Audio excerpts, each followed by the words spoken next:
Hello students, आज मैं आपको समझा रही हूँ मौद्रिक अर्थशास्त्र का एक नया टॉपिक व्यापारिक बैंकों द्वारा साख निर्माण।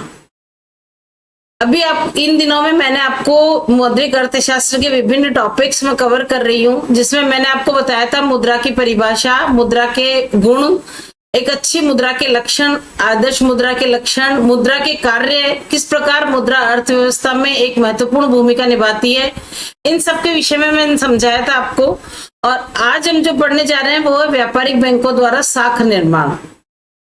व्यापारिक बैंकों के कार्य के अंतर्गत एक कार्य यह भी आता है। इन व्यापारिक बैंकों के कार्यों को विस्तार से समझाते हुए मैं एक अलग से वीडियो आप लोगों के लिए लाऊंगी।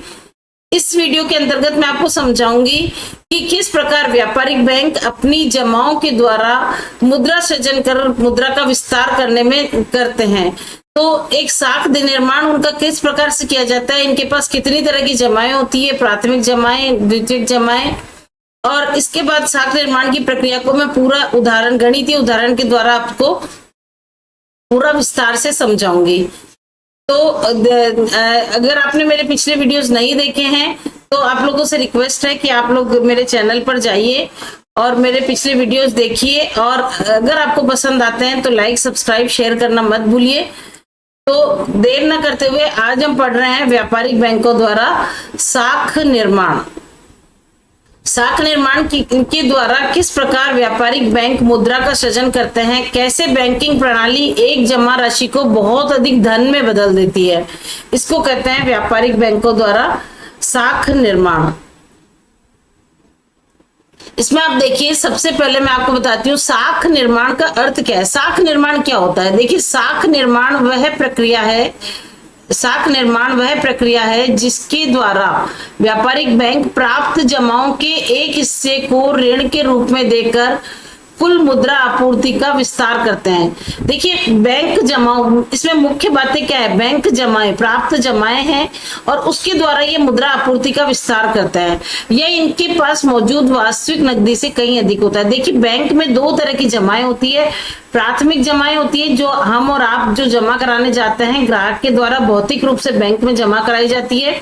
और दूसरी होती है व्युत्पन्न जमा। व्युत्पन्न जमा जब बैंक ऋण स्वीकृत करता है तब उधारकर्ता के खाते में जमा होने वाली नई राशि, इसको कहते हैं व्युत्पन्न जमा। एक्चुअल में होता क्या है कि जब बैंक ऋण स्वीकृत करता है तो बैंक ये मानकर चलते हैं कि वो अगर किसी को 10 लाख का ऋण स्वीकृत हुआ है तो वो 10 लाख रुपए लेकर अपने घर नहीं जाएगा बैंक में भर के, वो उसके लोन अकाउंट में वहीं पर जमा होकर वहीं रहेगा, बैंक के अंदर ही जमा रहेगा। आज हम किसी को देते हैं, जैसे चेक देते हैं या कुछ भी करते हैं, तो सारा का सारा पैसा हम निकालते नहीं है, बैंक में ही रहता है। और इसमें एक मान्यता इसके अंतर्गत ले ली गई है कि ग्राहकों द्वारा बैंक पैसा जो है वो अपने घर नहीं ले जाया जाता, बल्कि उसी बैंक में रहता है। और लोग जो है अपनी जो भी राशि होती है उसमें से बहुत कम राशि अपने पास नगद रूप में रखते हैं। तो इसी चीज को काम में लेते हुए बैंक जो है वो भी अपनी जमाओं का एक अंश नगद के रूप में रखते हैं और बाकी केवल एक अंश नगद के रूप में रखते हैं, आरक्षित के रूप में रखते हैं, और शेष को क्या करते हैं, उधार दे देते हैं। तो इसका आधार क्या है इस बैंकों द्वारा साख निर्माण का, जिसमें इसमें क्या होता है कि इसमें मान लिया गया है कि बैंक, माना नहीं गया और ये सही भी है कि बैंक केवल एक अंश नगद राशि आरक्षित रूप में रखते हैं और शेष को क्या करते हैं, उधार दे देते हैं। तो मान के चलते हैं कि 10% से अधिक लोग जो है वो उधार लेने नहीं आएंगे। तो मान लो ये, इसको कहते हैं नगद आरक्षित अनुपात। जमाओं का एक न्यूनतम प्रतिशत जो बैंक को केंद्रीय बैंक द्वारा निर्धारित आरक्षित रूप में रखना होता है उसको कहते हैं नगद आरक्षित अनुपात।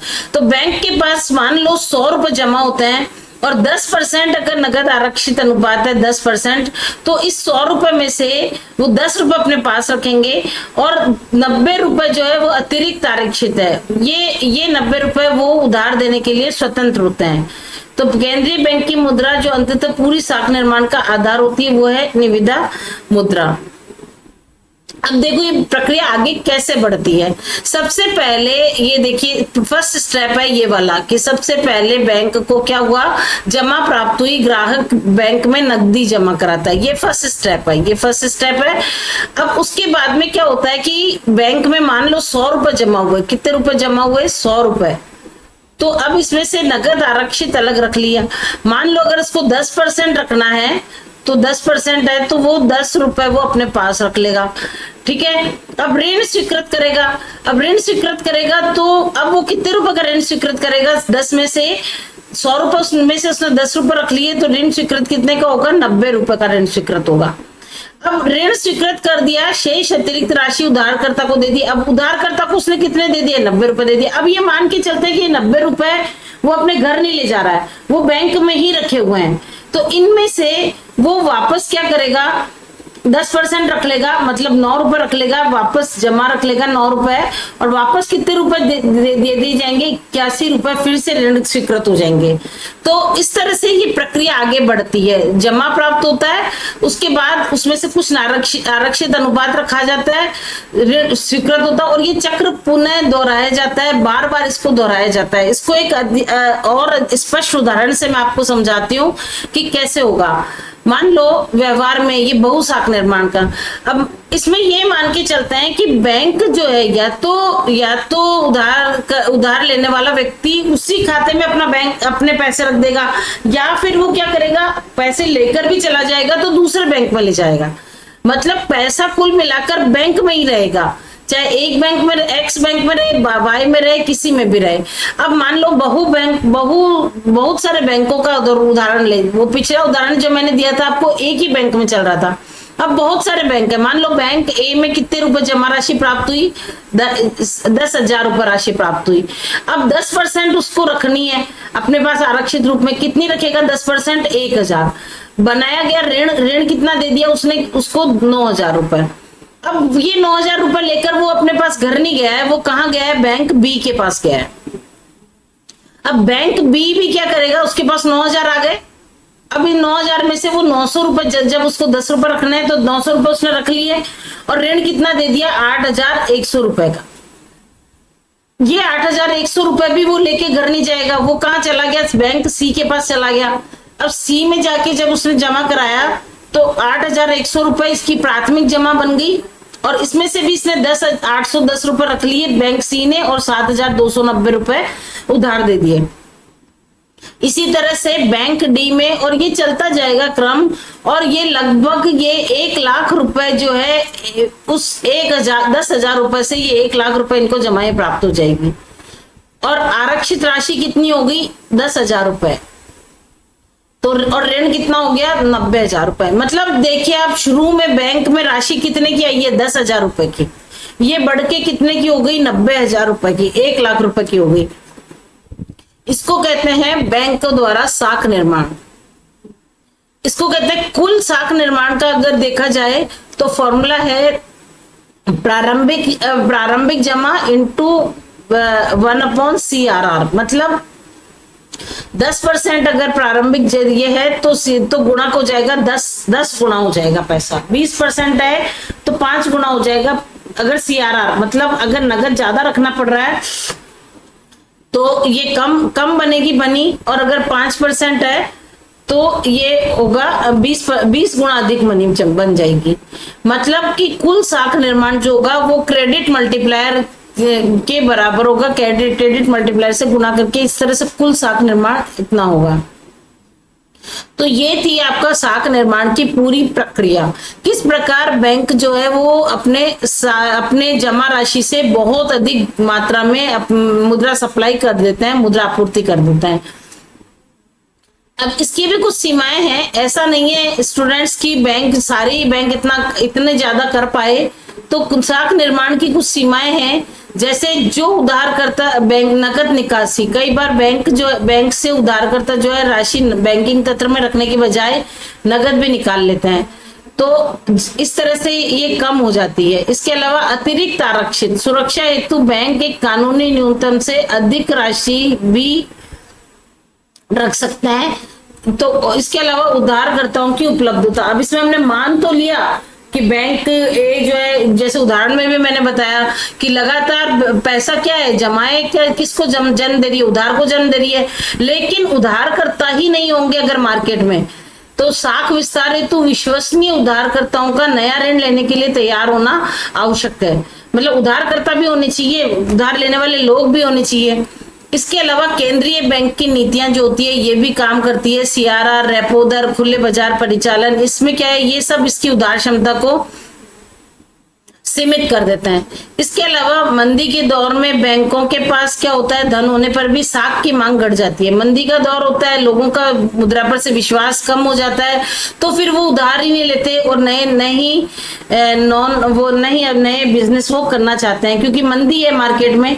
इसके अलावा एनपीए, अनर्जक अस्थियां, नॉन परफॉर्मिंग एसेट्स, कई बार डूबत ऋण भी होते हैं जो बैंकों को साख देने में अधिक सतर्क करते हैं। अब आता है आपके कि ये साख निर्माण क्यों महत्वपूर्ण है। व्यापारिक बैंक केवल जमाओं के रक्षक नहीं है बल्कि मुद्रा आपूर्ति के इंजन भी होते हैं। व्यापारिक बैंक केवल जमाओं के संरक्षण भी नहीं होते हैं बल्कि मुद्रा आपूर्ति के इंजन भी होते हैं। कहने का मतलब ये कि जब मैंने आपको मुद्रा आपूर्ति के विभिन्न भाग जो मैंने पिछले वीडियो में आपको पढ़ाया था, तो M1 में हाई पावर मनी में ही गिनी जाती है बैंकों के पास जो मुद्रा है वो भी। तो डिमांड डिपॉजिट्स जो मांग जमाएं बैंकों के पास होती है वो भी M1 के अंतर्गत ही गिनी जाती है। तो बैंक केवल जमाओं के रक्षक नहीं है बल्कि मुद्रा आपूर्ति के इंजन भी होते हैं। साख निर्माण जो है निवेश, उपभोग और समग्र आर्थिक विकास को गति देता है। इसी से उपभोग होता है, निवेश होता है, आदि सारे कार्य इसी से होते हैं। ये केंद्रीय बैंक के सीआरआर और ब्याज दरों के माध्यम से अर्थव्यवस्था को नियंत्रित करने की शक्ति देता है। इसके अलावा अत्यधिक खराब ढंग से विनियमित ये साख निर्माण जो है कभी कभी मुद्रास्फीति और वित्तीय अस्थिरता को भी जन्म दे सकता है। तो कुल मिलाकर साख निर्माण वह तंत्र है जो बैंक की बैलेंस शीट को अर्थव्यवस्था के जीवन रक्त में बदल देता है। निष्कर्ष रूप में हम कह सकते हैं कि बैंकों द्वारा जो साख निर्माण किया जाता है वो उसके द्वारा ही मुद्रा आपूर्ति के ये इंजन बनते हैं बैंक। तो इस तरह से जमाएं जो है वो ऋण को जन्म देती है और ऋण जमा को जन्म देते हैं। इसमें एक महत्वपूर्ण बात बार बार ये कही जाती है कि ऋण जमा को जन्म देते हैं और जमा ऋण को जन्म देते हैं। देखो ये इसमें भी इसी से मैं वापस बता रही हूँ आपको कि जमा से वापस क्या बन रहा है, ऋण, और ऋण से वापस क्या बन रहा है, जमा। तो कहते हैं, अर्थशास्त्री कहते हैं कि ऋण जमा की संतान है और जमा ऋण की संतान है। तो इस तरह से ये प्रक्रिया आगे बढ़ती रहती है और बैंकों द्वारा साख निर्माण किया जाता है। व्यापारिक बैंकों द्वारा ये किया जाने वाला साख निर्माण ये बहुत ही महत्वपूर्ण है। विद्यार्थियों, आपको ये टॉपिक अच्छे से समझ में आना बहुत ही जरूरी है क्योंकि ये बहुत जगह कंपटीशन एग्जाम में भी पूछा जा सकता है कि क्या होता है साख निर्माण। तो साख निर्माण के विषय में वैसे भी एक सामान्य ज्ञान भी होना चाहिए कि बैंक के काम किस तरह से करती है, किस तरह से अर्थतंत्र बैंक के माध्यम से आगे बढ़ता है। तो अगर इस प्रक्रिया को समझने में अगर आपको कोई प्रॉब्लम आ रही हो तो आप मुझे कमेंट बॉक्स में लिख सकते हैं। वैसे मैंने उदाहरण के द्वारा आपको स्पष्ट करने की पूरी कोशिश की है। तो अगर आपको वीडियो पसंद आता है तो लाइक, सब्सक्राइब, शेयर करना ना भूलें। Thank you very much.